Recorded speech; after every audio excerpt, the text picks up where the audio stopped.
Good morning, BSRT3 students. So, welcome back to our virtual classroom. This is RT315 Radiation Protection. Happy New Year, and despite what happened the last 2020, I still hope that you are still pursuing or doing your best to achieve your dream of becoming a radiologic technologist. So, this morning we are about to discuss the radiographic and fluoroscopic protection procedures. So what we are now on the heart, or yes, we are now on the heart of our discussion, the heart of this subject. So our direction now is that you will become a radiation safety officer in the future. So for sure, when you graduate from this program, Bachelor of Science in Radiologic Technology. So of course, your number one ambition is to get your license as a radiologic technologist. And then imagine yourself, you are now employed in a hospital or probably in an academe. So your journey as a radiologic technologist will not end once you acquire your license. So kailangan you still have to pursue different trainings. Okay, so we have to engage ourselves with the continuous professional education, or the CPE. So as you can see in our illustration, this is from the Department of Health, Food and Drug Administration Center for Device Regulation, Radiation Health and Research, that one of the major requirements for personnel for a general radiography facility, this is for a hospital setup, is that they are requiring a radiation protection officer or radiation safety officer in that facility. So, as I've been saying, kailangan magpupursu pa din tayo ng training. So, in one way or another, this subject, or particularly this topic, is now leading you towards a training on radiation safety officer. So, in mga inputs dito, hindi kailangan ma-forget agad after you finish RT315. So, kailangan i-review pa din as time, not only after or when you take the board exam, kahit you are now already employed in hospital, kailangan these concepts, kailangan fresh pa din sa inyo. So, this is from my brother. So, we both took the Radiation Safety Officer training last 2019.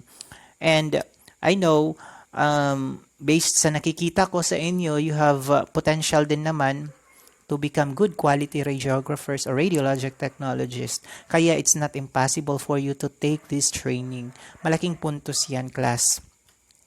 So not just only na you are a radiation safety officer in a paper, pwede din naman yan magkaroon kayo ng ng additional wages. Oo, may dagdag sa salary because but for this institution, kasi the university spent for the training din naman, so parang it's a counterpart of my duty here in this university. So ito 'yon. So kanina, ito is for a hospital setup, general radiography facility. This one is for a medical educational facility like in the University of Eastern Philippines. Kung mapapansin nyo dito, yung one of the major requirements is the head of the facility should be a physician. This is for, again, sa hospital. But dito sa educational, so hindi na required yung doctor na maging head of the facility, as long as we already have attended a training on radiation safety officer.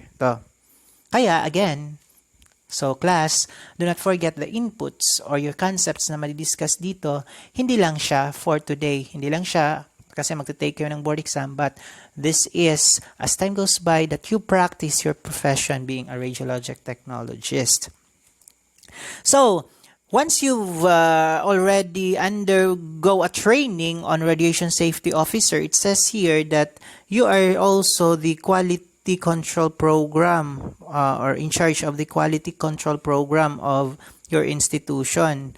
So, I would like also to emphasize that the importance of RT317, the quality assurance and quality control, to as anong impact niya sa radiation protection. So, what I'm trying to say is the subject RT315, radiation protection, and the RT317 goes hand in hand. So, may mga madidiscuss dito sa RT315 na yung details niya nasa RT317. Ano?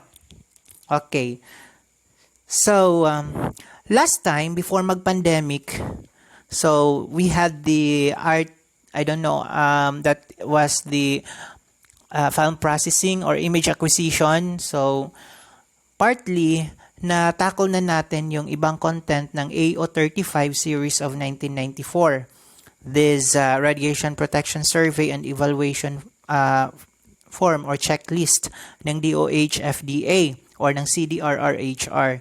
So, you have already evaluated our darkroom as to the compliance to CDRRHR. So, this morning, we will now discuss liwat another part of the RPSE. So, particularly on the X-ray machine. Kaya, para maintindihan natin kung ano ang nilalaman ng 2.0 ng Radiation Protection Survey and Evaluation Checklist ng DOH, FDA, CDRRHR, so kailangan makinig kayong mabuti sa ating discussion on radiographic and fluoroscopic protection procedures. So, are you now ready? Okay, sige, let us start. So, una, we will discuss the radiographic protection features. So, let's imagine like the University of Eastern Philippines, our X-ray machine only offers the basic radiographic procedures. Okay, so yung mga X-ray. So, yung ibang machine kasi, 2-in-1 yung purpose. Nakaka-offer na siya ng fluoroscopy at the same time, pwede siyang pang X-ray. Remember that the source of radiation for a fluoroscopy machine is also X-ray.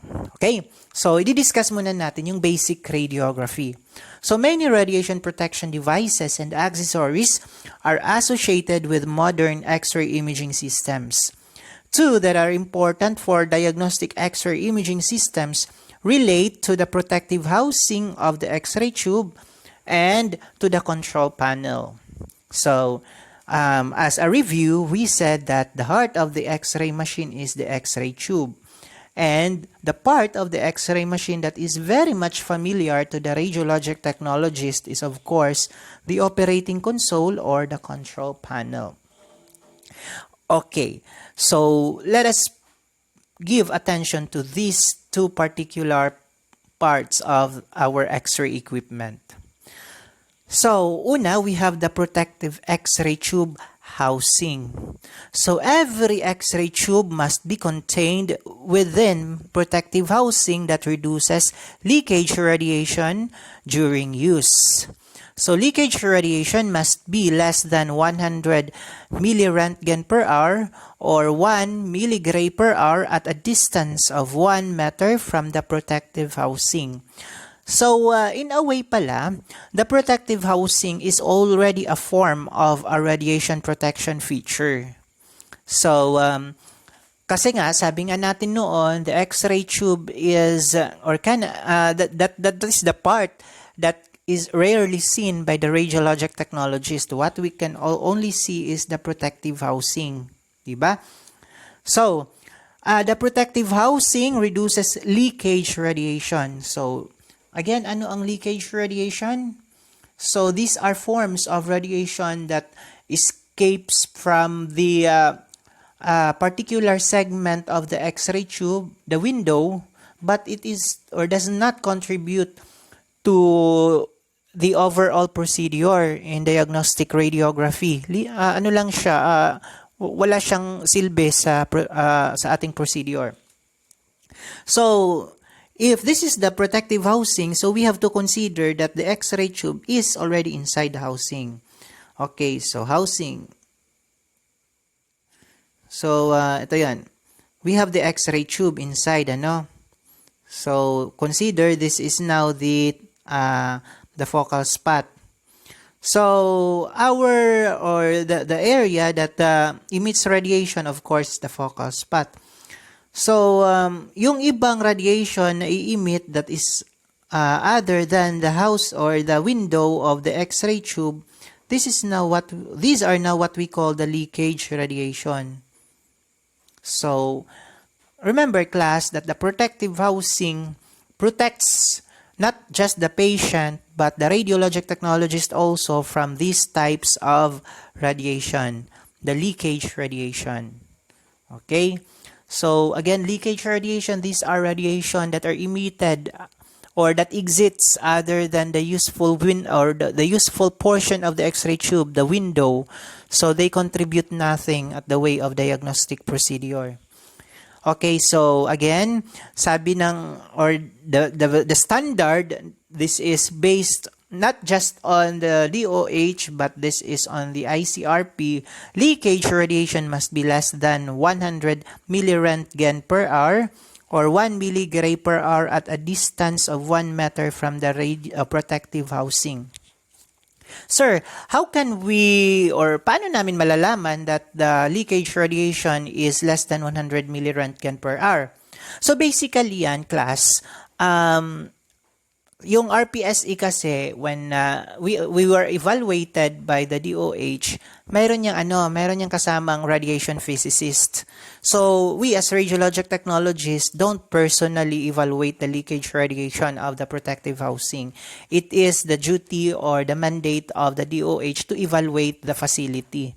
So, may kasama silang radiation physicist. So, ito yung ginagamit nilang tool based sa X-ray machine. Titingnan dyan. So, look at may naka-red na portion, 2.4, the X-ray tube leakage shall be reduced to a value not greater than 1 milligray or 100 millirad in 1 hour at 1 meter from the focus. Diba? Similar siya sa na-discuss natin. So, alam natin kung ano ang ibig sabihin ng part na yan. So, when we transform ourselves not just a radiologic technologist, but a radiation safety officer or probably a chief radiologic technologist of a healthcare institution, so we can say we can comply now that the 2.4 requirement of the RPSE of the DOH, FDA, CDR-HR. Ano? Okay, sige. Next, we have the control panel.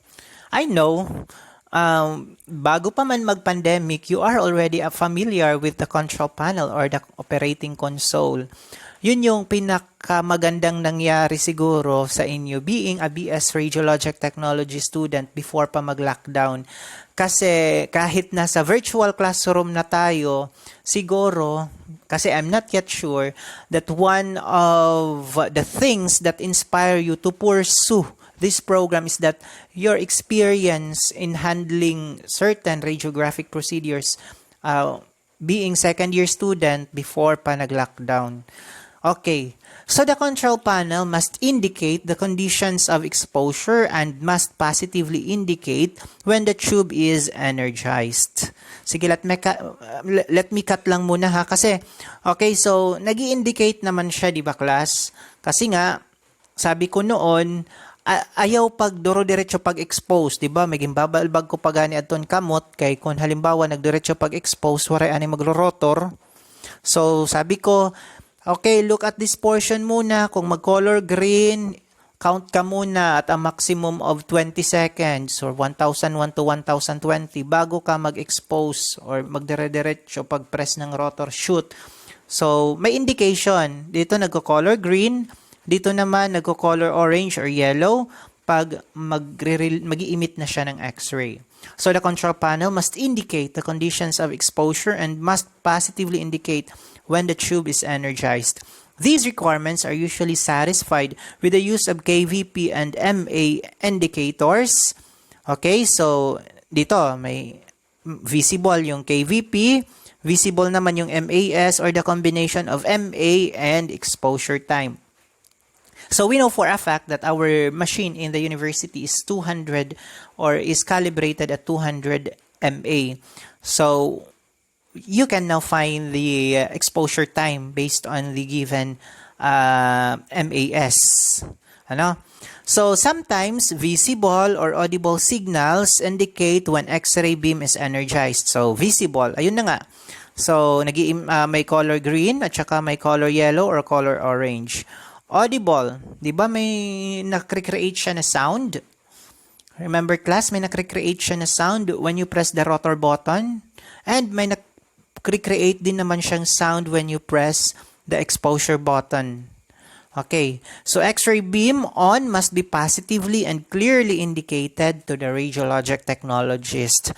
I would agree to this statement kasi nga most of you actually, you are not looking at your patient, you are looking at the console na kung nagko-color green or nagko-color orange or color yellow na siya. Di ba? So, that is, okay, one way or another way or one of the most important radiation protection features of a diagnostic radiographic procedure or equipment. So, we can now evaluate again our form if na-comply ba natin ang machine portion ng RPSE checklist. So, you can read 2.5 and 2.6. Sa 2.5, sabi dito, the control panel shall be provided with positive audible or visible indication of the production of X-ray whenever the tube is energized. So, I already explained it kanina. Diba? So, we can say na understood na natin yung 2.5 portion ng RPSE. Sa 2.6, the control panel shall be provided with devices labeled control dials, push buttons, and or meters for setting and or indicating physical factors such as KVP, MA exposure time, or MAS used for the exposure. So, kung naintindihan na yan, so we can say we might as well comply 2.5 and 2.6. Kung makikita mo kanina sa 2.4, nilagyan ko na ng star kasi na-understood na natin. So, bawat portion or item or bawat item na nasa checklist, i-indicate ko na ng star if we can we already understood the concept. Ano, class? Okay, sige, let's proceed.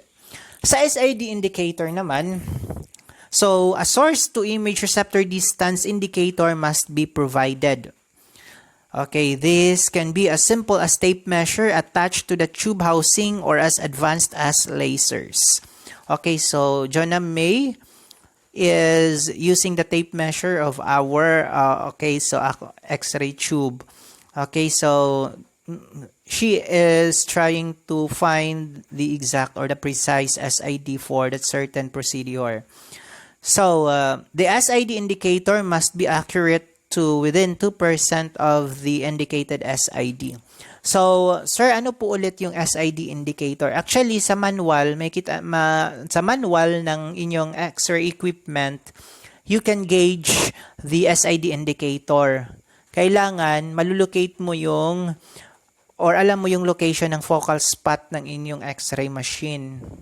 Oo, so makikita yan kung saan yung position ng tape measure.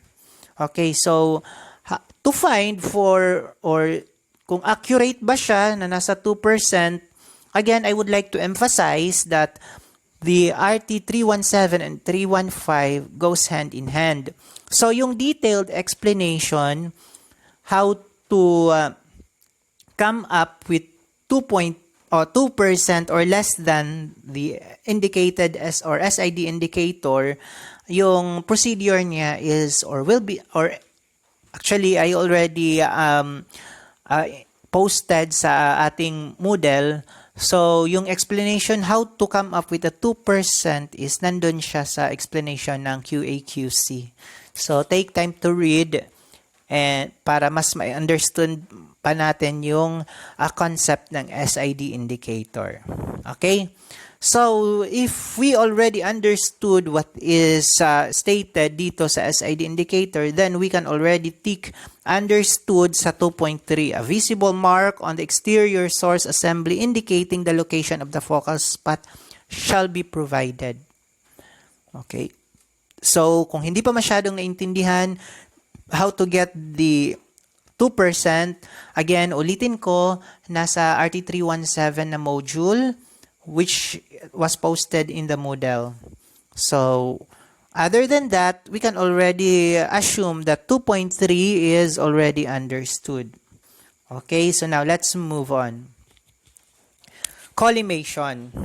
So, this is important kasi nga tawag dito is beam restricting devices or device. Ginre-restrict, kumbaga, we limit the exposed area. Kaya collimation. Balikon ko lang para okay. So, light localized variable aperture rectangular collimators should be provided. Okay, so cones and diaphragms may replace the collimator for special examinations. Attenuation of the useful beam by collimator shutters must be equivalent to attenuation by the protective housing. So, the X-ray beam and the light beam must coincide to within 2% of the SID. Okay, so ito, typical example ng aperture diaphragm, which nilalagay siya sa ilalim ng collimator. Ito naman, cone. Okay? And ito, automatic shutter to ng collimator. So, sa school natin, ito yung makikita natin normally, di ba? The automatic shutter. So, as to how we can find if the X-ray beam and light beam coincide within the 2% of the SID, so yung detailed explanation yan nandoon din sa ating topic sa RT317. Isa pang ating kailangang tandaan with respect to the collimation is the beam alignment. So, in addition to proper collimation, each radiographic tube should be provided with a mechanism to ensure proper alignment of the X-ray beam and the image receptor. It does no good to align the light field and X-ray beam if the image receptor is not also aligned. Actually, yung 2% na sinasabi dito will be based now on your beam alignment. So, kukunin natin yung area ng cassette, tapos yung collimated area. Okay, so hanapin natin yung center nito, hanapin natin yung center. Okay, so again, the detailed explanation is nandun sa RT317. So aside from that, kailangan alam din natin kung mayroong PBL or positive beam limitation. So automatic light localized variable aperture collimators were required on all but special X-ray imaging systems manufactured in the United States between 1974 and 1994. So, these positive beam limiting devices are no longer required but continue to be part of the most new radiographic imaging systems. So, cut ko muna dyan. So, meaning, yung mga makabagong machine, may embedded na siyang positive beam limitation or positive beam limiting devices. Actually, yung tawag dito is automatic shutter. Ganun din siya eh. They must be adjusted so that with any image receptor size in use and at all standard SIDs, the collimator shutters automatically provide an X-ray beam equal to the image receptor. So the PBL must accurate to within 2% of the SID. Of course, class, nandun pa din siya. Yung computation as to, pasok ba siya sa 2% is nandun siya na-discuss sa QA/QC. So again, I hope you can you have time gihapon to scan your notes in the QA/QC. Okay, so if we already understood collimation, beam alignment, and positive beam limitation, probably we can also check the form. So on the 2.2, sabi dito, a set of cones or fixed diaphragms or an adjustable collimator with light beam indication shall be provided. The cones or diaphragms shall be clearly marked with the following field sizes and distances. 14 by 17 at 72 inches, 10 by 12 at 72 inches, 14 by 17, and 8 by 10 at 36 inches. So these indicators for collimation, actually, mababasa nyo yan sa ating discussion now sa RT317 sa QA/QC.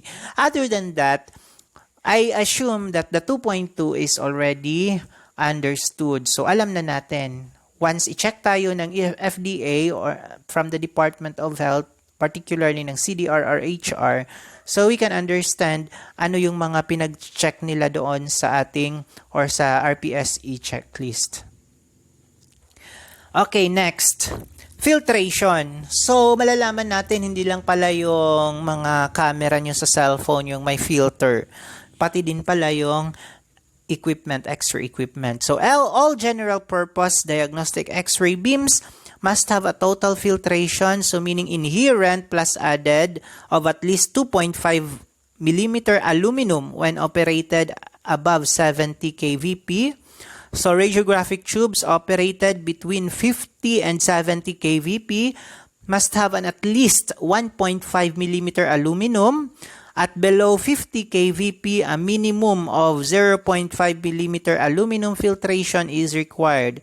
So, X-ray tubes designed for mammography usually have 30 micrometer molybdenum or 60 micrometer rhenium filtration.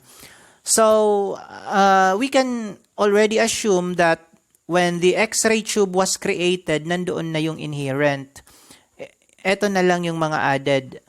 So, inherent plus added. So, depende ha, total filtration sa KVP ng inyong machine. So, take note na lang yung mga ranges nila. Ito, indicated din naman. So, take note of that na lang, class. Other than that, balikan natin ulit yung form. So, we already know what is 2.1, diba? The total filtration shall be indicated on the exterior source assembly at least 2.5 millimeter aluminum equivalent. Okay, so, yan. Understood na siya. So, ilan na? Nakakailan na tayo? 2.1? Okay, 2.6. So, meron pa tayong dalawa. Okay, so, other than mga na-previous na na-discuss, so operator shield, of course, that is our protection as radiologic technologist. Kasi not all the times we are going to wear the lead gown, di ba? It must not be possible to expose an image receptor while the radiologic technology stands unprotected outside a fixed protective barrier, usually the console booth. So, the exposure control should be fixed to the operating console and not to a long cord. So, the radiologic technologist may be in examination room during exposure, but only if protective or apparel or the lead gown is worn. Kaya nga, dito sa mga protective apparel, I always remember Miss Kate Inero. Okay. Sige. Next, we have linearity. So, ito, hindi pa natin nadidiscuss to sa QA/QC. So, when adjustment MA stations are used, for example, MA or 100 MA and 200 MA, the exposure time is adjusted for constant MAS. So, the output radiation intensity should remain constant. So, when the exposure time remains constant, causing the MAS to increase in proportion to the increase in MA, radiation intensity should be proportional to the MAS. So, this one, if you can still remember our subject when you were in second year, okay, so the principles of imaging, meron tayong na-discuss na reciprocity law. So, in one way or another, linearity is also an application of reciprocity law. So, the maximum acceptable variation in linearity is 10% from one MA station to the adjacent MA station. So, as I've been saying, yung how to come up with this type of percentage, nandun yung explanation niya sa QA/QC. So, this takes any inaccuracy in the exposure timer out of the analysis. Radiation intensity is expressed in units of milligray per MAS or milliröntgen per MAS. So, another is reproducibility. Okay, so I cannot pronounce it well. Parang nalilipto ako. Okay. So, for any given radiographic technique, the output radiation intensity should be constant from one exposure to another. This is checked by making repeated radiation exposures through the same technique and observing the average variation in radiation intensity. The variation in X-ray intensity should not exceed 5%. Ganon din, class. How we are going to come up with 5%, nandun yung explanation sa quality assurance and quality control. Okay. So, let's come to the mobile X-ray imaging system. So, sabi nga sa may mga nabasa ako sa mga Facebook post, yung isa sa mga makapangyarihang empleyado daw ng hospital ay RadTech. Lalo na kung tinatawag sila sa ward or sa operating room. Just say daw one magic word at magtatakbuhan yung mga doctor, nurses, etc. Ano yung word? Sabihin lang ng RadTech, shooting! Ayun, takbuhan na sila kasi takot sila sa radiation. Well, akala ng mga doctor, nurses at yung mga kung ano pang personnel, akala nila invincible yung RadTech sa radiation. Mayroon lang tayong mga tinatawag na mga protocols na fina-follow, di ba? To protect us when we perform mobile X-ray imaging or the portable X-ray. So, a protective lead apron should be assigned to each mobile X-ray imaging system. So, should. Okay. The exposure switch of such imaging system must allow the operator to remain at least 2 meters from the X-ray tube during exposure. So, dito meron na siyang na-mention na social distancing ng 2 meter. And, of course, the useful beam must be directed away from the radiologic technologist while positioned at this minimum distance. So, nandun pa din yung application ng time distance at saka shielding sa mobile X-ray. Hala, paano na yan, class? Meron pa tayong dalawang items sa RPSE na hindi pa na-check. So, non-compliant na ba tayo sa DOH, FDA, CDRR-HR? So, hindi kasi most of the equipment, as I've been saying, may mga 2-in-1 kasi na mga hospital. Especially if mag-work ka sa hospital, most probably yung hospital, mag-venture out na lang siya na that yung isang equipment can offer 2 modalities. Okay, what I've been saying is, nag-o-offer na siya ng fluoroscopy at the same time, pwede siyang X-ray. Actually, ganun naman talaga kasi yung source of radiation ng fluoroscopy is X-ray. Meron nga akong mga nakitang hospital na talagang perfectionist sila when they perform X-ray procedures, kahit mga chest X-ray lang, under fluoro pa. Oo. So, protocol daw nila yun, but I guess that's beyond my concept of radiation protection. If routine chest radiography, hindi naman kailangan naka-fluoroscopy pa siya, no? Okay, so ano yung kaibahan ng fluoroscopy sa basic radiography? Okay, yung diagnostic radiography, that's only the baseline. But dito sa fluoroscopy, we are on the real time. Kita nyo naman sa ating illustration. Okay, so may movement ng anatomy while the procedure is going on. So, ganun yung application ng fluoroscopy. So, we can expect that radiation dose in fluoroscopy is higher than that in diagnostic radiography or the general X-ray. So, again, sa hospital kasi yung mag-venture na lang sila ng machine, why not a machine that can offer both fluoroscopy and X-ray at the same time?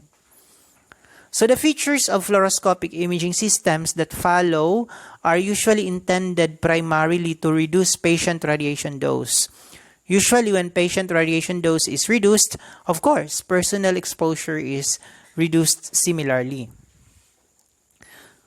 So ano-ano yung mga equipment na yon that can assure radiation protection sa not just for the patient but the personnel as well. So first we have the fluoroscopic exposure control. So the fluoroscopic exposure control should be of deadman type, which means if the operator should drop dead or just release the pressure, the exposure would be terminated unless, of course, he or she falls on the switch. The conventional foot pedal or pressure switch on the fluoroscopic image receptor satisfies this condition. So, may mention siya dito ng dead man type. Okay, so at ito pa, mayroon siya ditong drop dead. And of course, isa sa mga pinaka-importanteng na mention dito is the foot pedal. Usually kasi yung pag-operate ng iba sa fluoroscopy is using na lang sa pedal. Pwede kang mag-operate via console. Mas preferred yung ng iba yung pedal. So, pag nakaapak yung paa mo sa pedal, meaning beam on or merong exposure. Pag ma-release, walang apak dun sa pedal, of course, walang radiation. So, should be dead man type daw. So, parang ganun din. Pag nakaapak yung paa mo sa pedal, may radiation. Pag ma-release, wala. So, that's dead man type or drop dead. Ganun din naman, di ba, sa operating console or sa tawag nito? Sa basic diagnostic radiography. Okay, pag release mo ng rotor button, walang exposure. So dead man type din siya. No? Pag release, walang exposure. Ganun. So dead man type or drop dead. Okay? Not unless accidentally, sabi nga dito, not unless he or she falls on the exposure switch. Nag-enjoy ka na dyan sa kakaapak ng pedal. Yan. Anon. So, aksidente lang naman yan. So, we can say, yan. We can already comply the requirements. So, 2.7, a radiographic exposure switch of the dead man type or spring-loaded type shall be provided. Yan. Yung tinatawag na kahit sa basic radiography, may rotor, di ba? You press the rotor button, expose button. Pag ma-release mo, walang exposure. So, that's an example of dead man type. Tapos, a device that automatically terminate the radiographic exposure at the preset time interval or exposure at the receptor when provided. Okay, so, automatically terminates. Paka-release, wala. Wala ng exposure. Ganon. So, pwedeng foot pedal, pwedeng rotor button. So, 2.7 and 2.8 already complied, already understood, which means, yehey, pwede na kayong maging radiation safety officer. O, di ba? Alam nyo na yung 2.0 portion ng RPSE.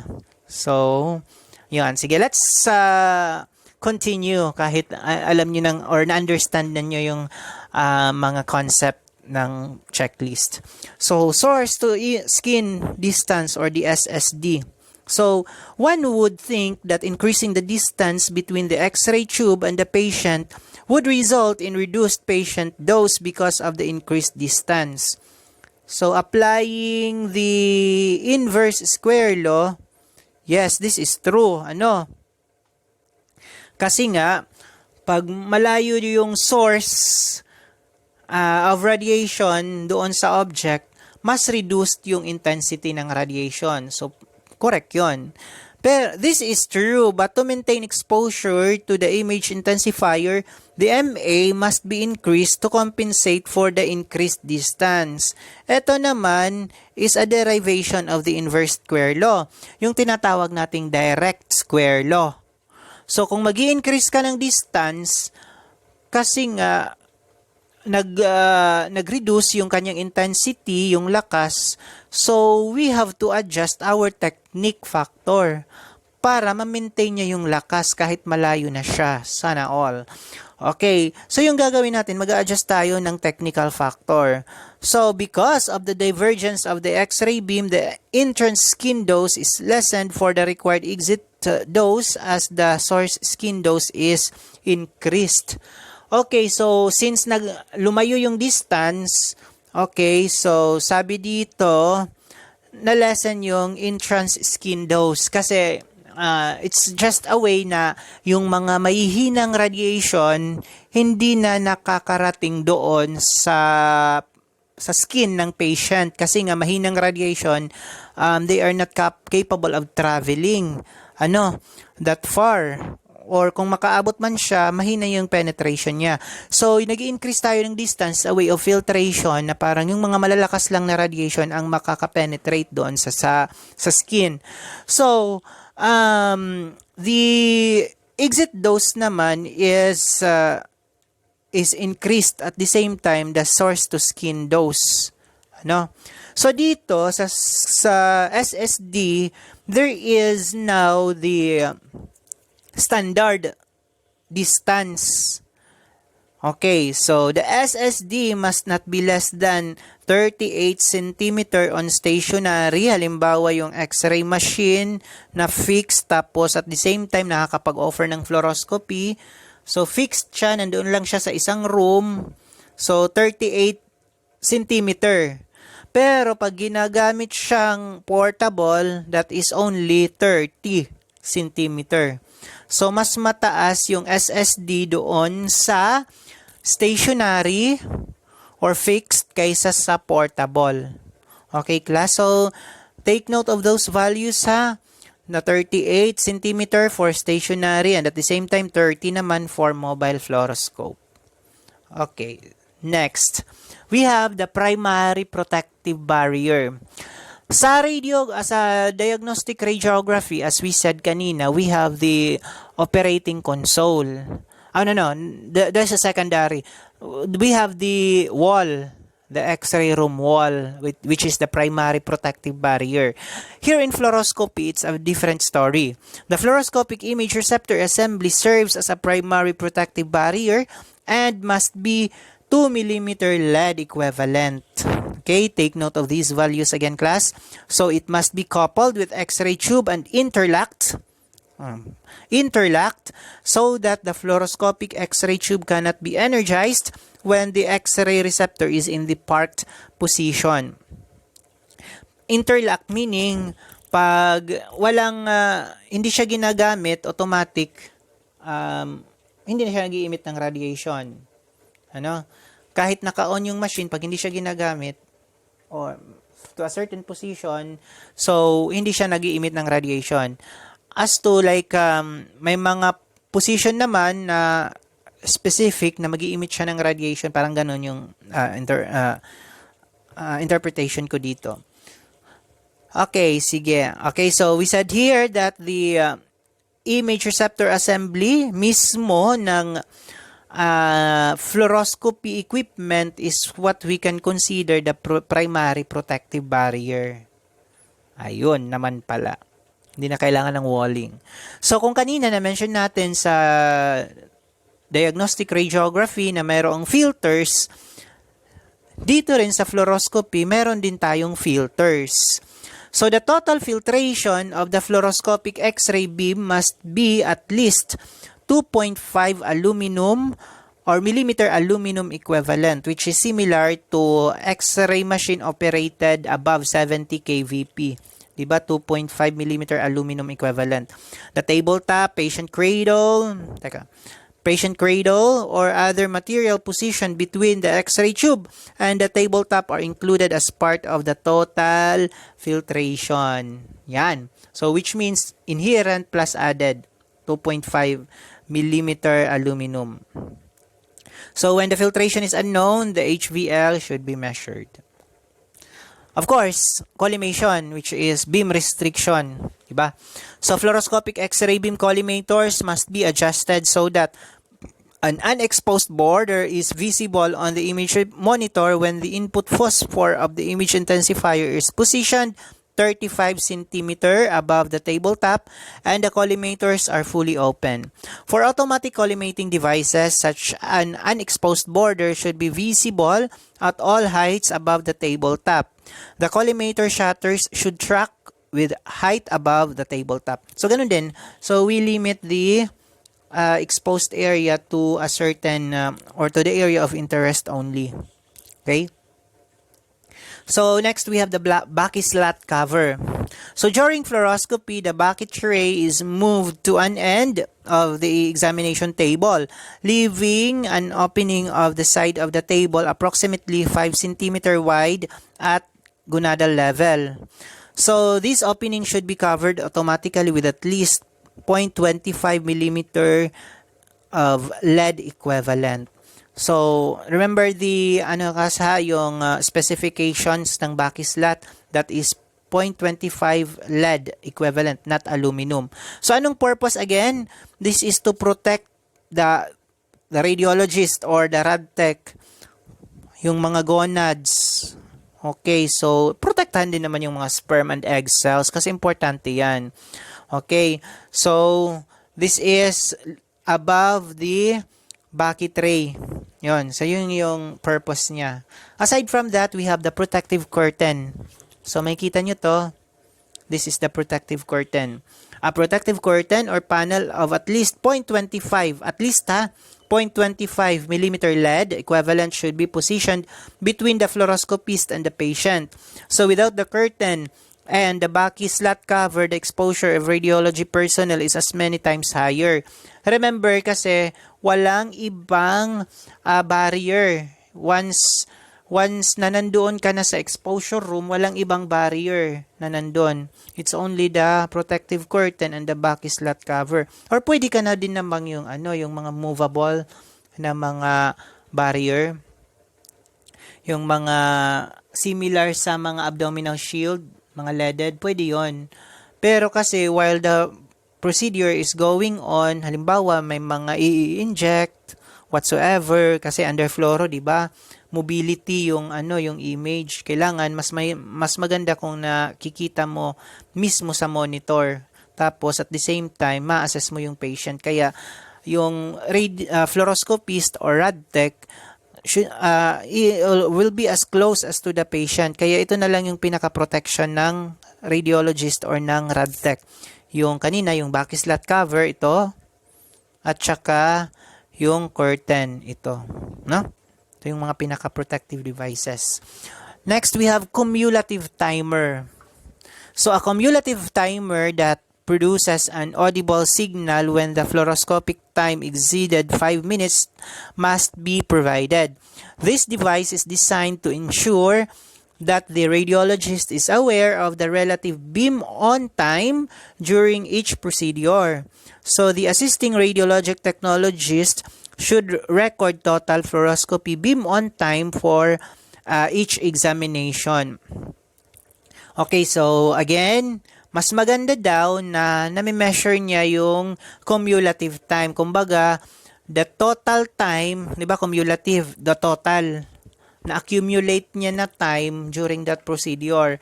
And magsa-sound siya, magsisignal na siya na naabot na yung 5 minutes. For the purpose, di ba nga, time, distance, and shielding. Para naman at least lang na 5 minutes lang yung exposure ng radiologist or ng rad tech doon sa fluoroscopy. So, the beam on time, so use short taps of the fluoroscopy beam control.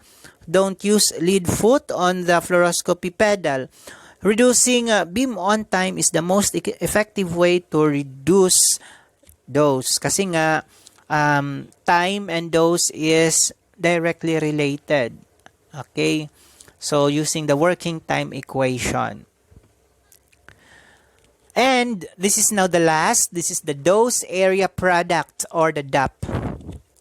So, the intensity of the X-ray beam at the tabletop of a fluoroscopy should not exceed 21 milligray per minute or 2.1 Röntgen per minute for each MA of operation at 80 kVp. So, take note of these specifications, class, ha. Hindi to sa akin. This is already standard based on ICRP.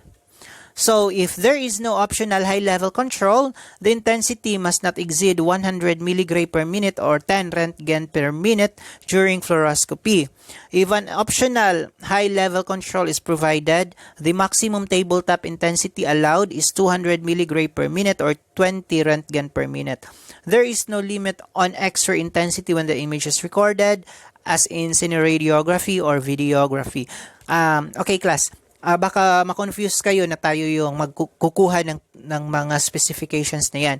So, these are the task of a radiation physicist na employed ng hospital or kinuha ng hospital as part of service niya. Syempre, bayaran naman yun, di ba? Okay, so the overall stochastic risk to a patient depends on the effective dose. Yes. So, which is related to the tissue radiation dose to the volume of tissue exposed. The risk, di ba? Risk versus benefit. Yon. Tissue radiation dose, which refers to the energy deposited locally, is the quantity that best reflect the potential for injury the tissue or the deterministic effect. Okay, so the dose area product is quantity that reflects not only the dose but also the volume of irradiated. Therefore, it may be a better indicator of the risk than the dose. So DAP is expressed in centigrade centimeter squared or Röntgen centimeter squared. So it is measured using a DAP meter. Okay, ito siya. Actually, nilalagay siya. May certain portion kung saan ilalagay siya, no? So DAP is the entrance surface dose multiplied by the area irradiated. Kaya nga sinabi niya dito na mas maganda siyang indicator than the dose. Pwedeng equivalent dose or absorbed dose. Okay, so DAP is reported in units of centigrade centimeter squared or milligray centimeter squared. Okay, so reported for both radiographic and fluoroscopic procedures. Hindi lang pala siya applicable sa fluoroscopy, pwede din pala siya sa diagnostic radiography. So, DAP increases or the dose area product increases with increasing field size. So, mas tumataas yung collimation mo, mas tumataas yung DAP compared dito na mababa lang yung field size. Irregardless if the dose remains unchanged. So, smaller field size results in lower DAP and thus less risk because a smaller amount of tissue is exposed. Recall, sabi nga natin kanina, minimeasure niya din yung volume. Kaya, pag lumalawak yung collimation, tumataas din yung dose area product. So, DAP may be used to monitor radiation output from radiographic and fluoroscopic imaging systems. DAP meters are becoming more common on X-ray imaging systems.